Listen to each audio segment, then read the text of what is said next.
Biologi Universitas Sultan Ageng Tirtayasa. Bagaimana kabarnya hari ini? Semoga selalu sehat dan dalam lindungan Allah Subhanahu wa taala.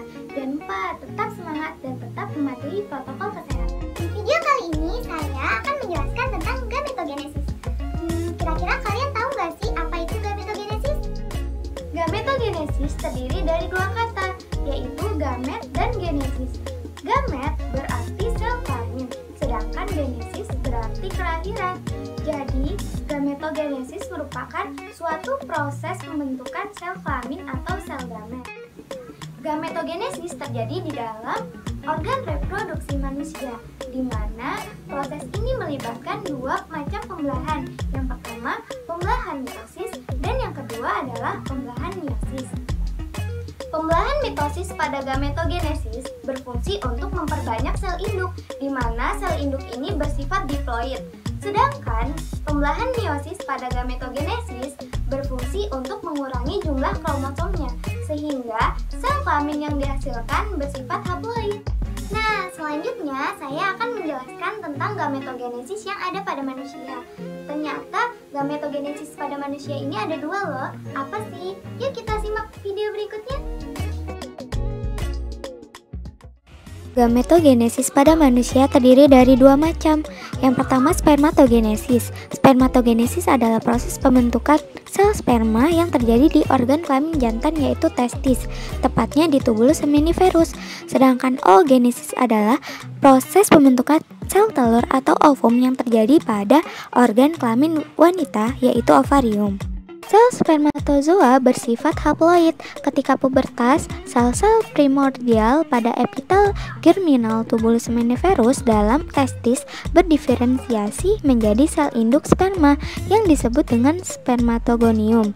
Spermatogonium melakukan pembelahan mitosis secara berulang-ulang. Spermatogonium pada manusia memiliki kromosom 22AA plus XY, dapat dituliskan 44A plus XY atau 44,XY, yang berarti 44 autosom dan gonosom XY. Adapun tahapan dari spermatogenesis yaitu pembentukan sperma terjadi di dalam testis, tepatnya di tubulus seminiferus. Tubulus seminiferus merupakan saluran yang berkelok-kelok yang dapat menghasilkan sel sperma.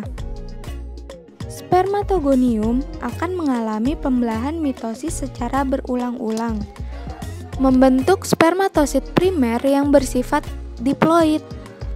Selanjutnya, spermatosit primer akan melakukan pembelahan secara meiosis 1 menjadi dua sel spermatosit sekunder bersifat haploid. Satu sel mengandung gonosom X dan lainnya mengandung gonosom Y. Selanjutnya, spermatosit sekunder akan mengalami pembelahan meiosis tahap 2 menjadi 4 sel spermatid bersifat haploid. Keempat spermatid akan berdiferensiasi menjadi spermatozoa atau sel sperma yang matang.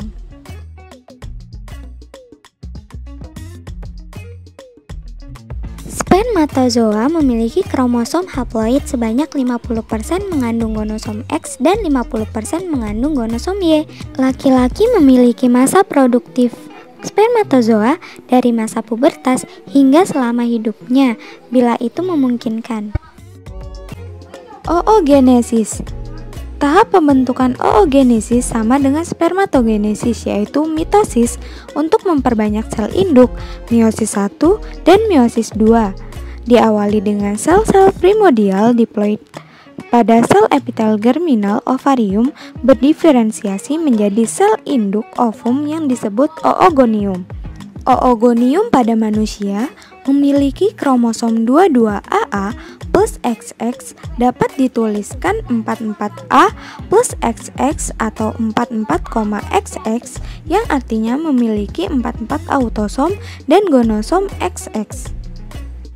Adapun tahapan dari oogenesis adalah oogonium akan membelah secara mitosis secara berulang-ulang, menghasilkan oosit primer yang bersifat diploid.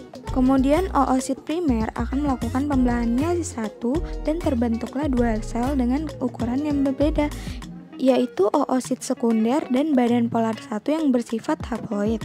Oosit sekunder akan mengalami pembelahan meiosis 2 menghasilkan ootit dan badan polar 2. badan polar 1 akan mengalami pembelahan menjadi 2. Ootit akan berdiferensiasi menjadi ovum, sedangkan ketiga badan polar akan polosit atau hancur.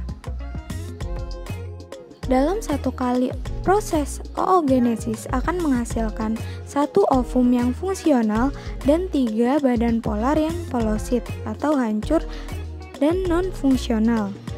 Keempat sel tersebut akan bersifat haploid dengan kromosom 22A plus X. Nah, coba kalian baca ya. Hal ini merupakan alasan mengapa perempuan mengalami menopause saat lanjut usia. Tentu saja sangat berbeda dengan laki-laki kan?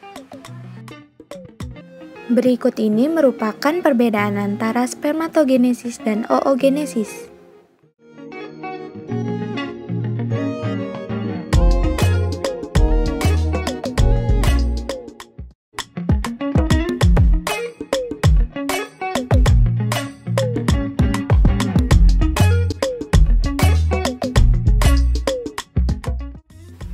Jadi itu dia videonya. Nah, apa kalian udah paham terkait gametogenesis? Jangan lupa dipelajari di rumah ya. Sekian video penjelasan dari saya. Semoga bermanfaat. Jangan lupa ya dikerjakan LKPD-nya. Stay safe and stay healthy. Kalau kemana-mana, jangan lupa patuhi protokol kesehatan. Tetap semangat. Wassalamualaikum warahmatullahi wabarakatuh. Sampai jumpa semuanya.